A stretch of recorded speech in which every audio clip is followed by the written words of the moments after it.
Hi, this is Everett's Watercolors. Welcome to my classroom. Now, today's demonstration is painting snowflakes and snowfall on an existing painting. I'm going to use my palette in a bottle dot spray with some white paint, and I'll demonstrate to you how effective that is to give you a more interesting painting with the falling snow. So let's go to my painting table and see the demonstration.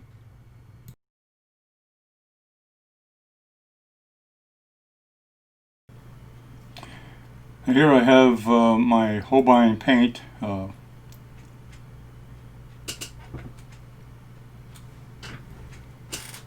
little bit of Chinese white.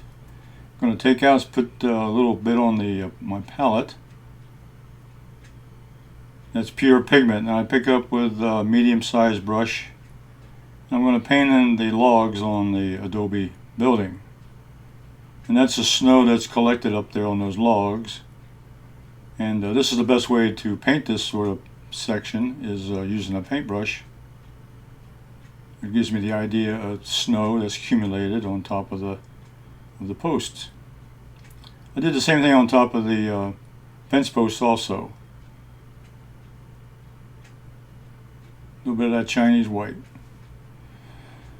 Okay, now I'm thinking about adding a little snowfall to brighten up this scene a little bit.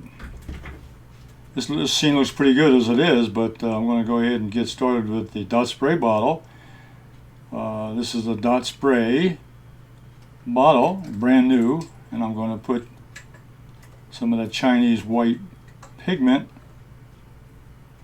and squeeze out about half an inch, 3/4 of an inch size. Just squeeze it out. And you see a little bit there in the bottle. Now recap the paint.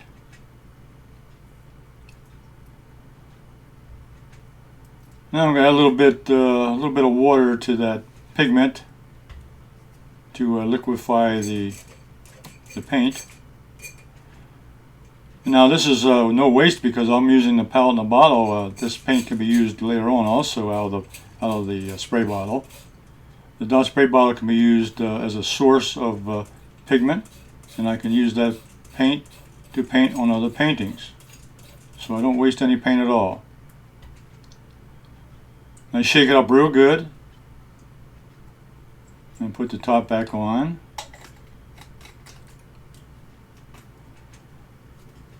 Shake it up. There I have a palette in the bottle. Chinese white.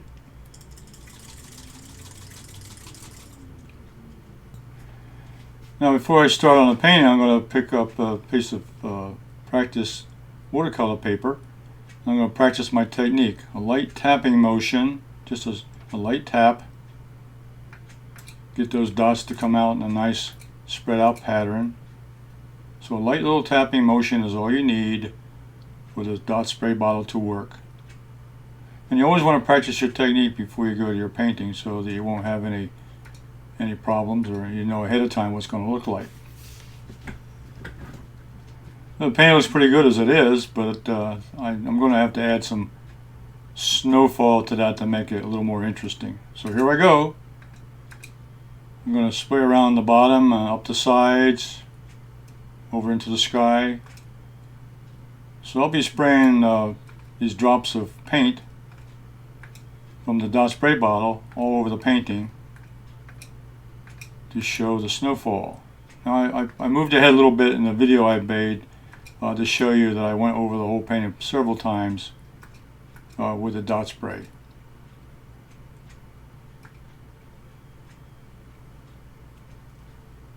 Now here I'm using a rolled up tissue paper, and I'm picking up some of the larger dots that may fall down, so I can edit the paint while it's still wet, and I can remove some of the larger dots. There's a few here and there, but it turned out real well. I like the way it turned out. It looks like snowfall. And I call this painting Adobe in the Snow, and I think it turned out real good. There's the final one. I added some more dots. You can see those spots. So don't forget to subscribe to my YouTube channel And give me a thumbs up. It helps me on my ratings. And I'll see you on the next video.